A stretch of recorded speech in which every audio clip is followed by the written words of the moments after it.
आप सभी को सादर प्रणाम। मैं अपने YouTube चैनल उत्तराखंड की बेटी में आप सभी का हार्दिक स्वागत एवं अभिनंदन करती हूँ। आज मैं आप सभी के सामने एक ऐसे महानतम महर्षि वेदव्यास जी के बारे में कुछ जानकारी साझा करने जा रही हूँ। ओम व्यासाय विष्णुरूपाय व्यासरूपाय विष्णवे नमो वे ब्रह्मनिधये वसिष्ठाय नमो नमः।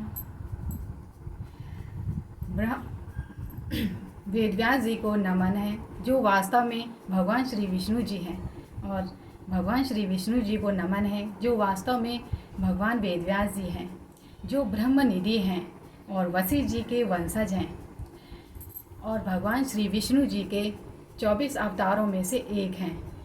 भगवान वेदव्यास जी अष्ट चिरंजीवियों में से एक माने जाते हैं।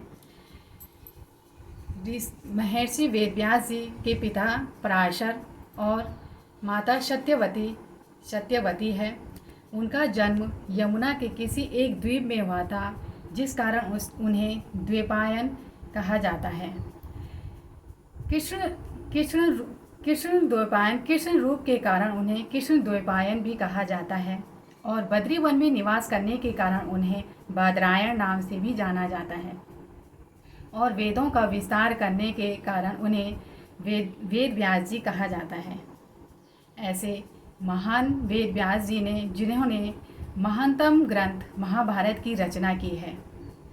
भगवान वेद व्यास जी त्रिकालदर्शी थे। उन्हें वो भविष्य को देख सकते थे, इसलिए उनको पता था कि कलयुग के जो मनुष्य हैं वो अल्प बुद्धि वाले होंगे।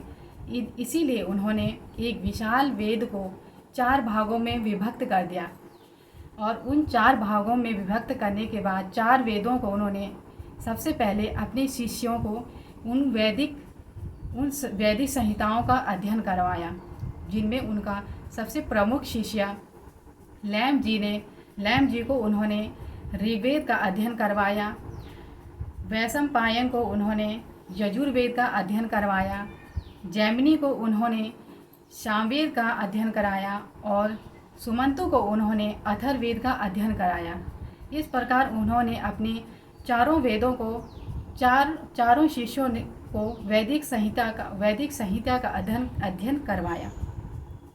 उसके बाद महर्षि वेदव्यास जी ने जब महाभारत का युद्ध समाप्त हुआ, तब तत्पश्चात उन्होंने 3 वर्षों के अपने सतत परिश्रम के बाद उन्होंने एक महान ग्रंथ महाभारत की रचना की।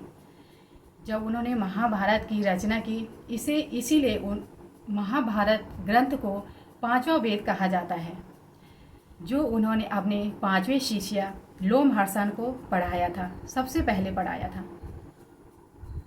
महर्षि वेदव्यास जी ने महाभारत की रचना करनी थी, इसलिए ऋषि पराशर के कीर्तिमान पुत्र महर्षि वेदव्यास के मानस पटल पे ये पूर्व से ही निर्धारित हो चुका था कि वो महाभारत की रचना करेंगे। इसलिए महाभारत की रचना उन्होंने की, और महाभारत को 18 पर्वों में विभक्त कराया। 18 पर्वों में विभक्त कराया, जिसमें आदि पर्व, शांति पर्व, सभा पर्व, गधा पर्व, भीष्म पर्व, द्रोण पर्व, ऐसे 18 पर्व हुए। तो जब ये महाभारत की रचना हुई, तो इसको एक लिपिबद्ध तरीके से करने के लिए यह बड़ा कठिन कार्य था, जिससे ऋषि वेदव्यास जी काफ़ी अशांत हो गए थे, मतलब दुखी हो गए थे। तब उन्होंने अपनी चिंता से ब्रह्मदेव को अवगत कराया था। तब ब्रह्मदेव जी ने उनकी चिंता का निवारण करने के लिए भगवान वेदव्यास जी को सुझाव दिया कि इस सृष्टि में बुद्धिदाता श्री गणेश जी एकमात्र ऐसे हैं जो बुद्धिदाता हैं और शीघ्र लेखन का कार्य करते हैं, क्योंकि उस काल में छापे खाने नहीं हुआ करते थे। तो उन्होंने जब ब्रह्मदेव जी ने वेदव्यास जी को भगवान श्री गणेश जी के बारे में जब कहा, तो उन्होंने भगवान श्री गणेश जी की 12 अनंत नामों में से 12 नामों का उन्होंने स्तुति की। उसके बाद जब वेदव्यास जी ने गणेश भगवान जी की स्तुति की उनके 12 नामों से, तब श्री गणेश भगवान जी प्रसन्न होकर उनको महाभारत लिखने के लिए तैयार हो गए। जब वो लिखने के लिए तैयार हुए तो उन्होंने वेदव्यास जी से एक शर्त रखी कि अगर मैं जब मैं महाभारत लिखना प्रारंभ करूँगा तब मैं कहीं पे रुकना नहीं चाहूँगा। अगर मेरी लेखनी अगर कहीं पे रुक गई तो मैं वहीं पे लिखना बंद कर दूँगा। उसके बाद महर्षि वेदव्यास जी ने कहा कि मुझे आपकी शर्त स्वीकार है।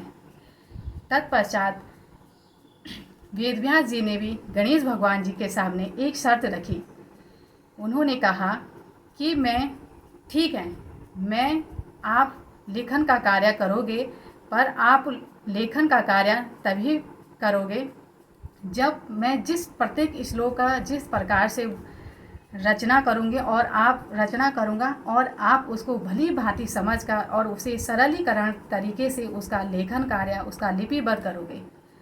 यह सुनकर श्री गणेश जी महाराज उन्होंने भी उनकी शर्त स्वीकार कर दी। इस प्रकार से महाभारत ग्रंथ की रचना होती गई और वेदव्यास जी ने महाभारत के प्रत्येक श्लोक की गढ़ कर रचना की और भगवान श्री गणेश जी ने उनकी लिपिबद्ध तरीके से उनका लेखन कार्य किया और वेदव्यास जी ने उनका काव्यात्मक सर्जन किया और भगवान श्री गणेश जी ने उन्हें लिपिबद्ध तरीके से उसका लेखन कार्य प्रारंभ किया और इसके बाद महानतम ग्रंथ महाभारत की रचना पूर्ण हुई।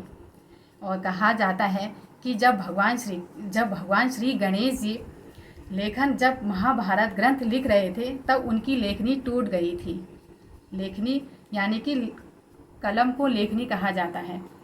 तो उनकी कलम टूट गई थी तो उन्होंने उसी समय अपना एक गजदांत तोड़कर उस गजदांत को अपनी लेखनी के रूप में प्रयोग किया और इस प्रकार अपना इस कार्य को संपन्न किया। और जो ये महाभारत की जो ग्रंथ है, महाभारत जो ग्रंथ है वो भारतवंश के राजा कौरवों और पांडवों का मूल इतिहास है।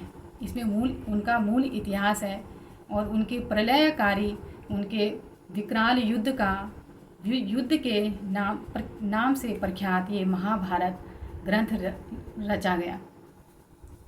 और भगवान श्री गणेश जी ने अपने कर कमलों के द्वारा इस कार्य को संपन्न किया। और आज भी हमारे देश में जब भी बच्चे को लिपि का ज्ञान कराया जाता है तो सबसे पहले उनको ग से गणेश लिखाकर उनको भगवान श्री गणेश को आदर के रूप में माना जाता है। तो इस प्रकार से वेद व्यास जी और भगवान श्री गणेश जी ने महाभारत की रचना की। आशा करती हूँ कि आपको ये ज़रूर पसंद आएगा और अब आपसे भेंट होगी अगली वीडियो में। तब तक के लिए धन्यवाद। हर हर महादेव।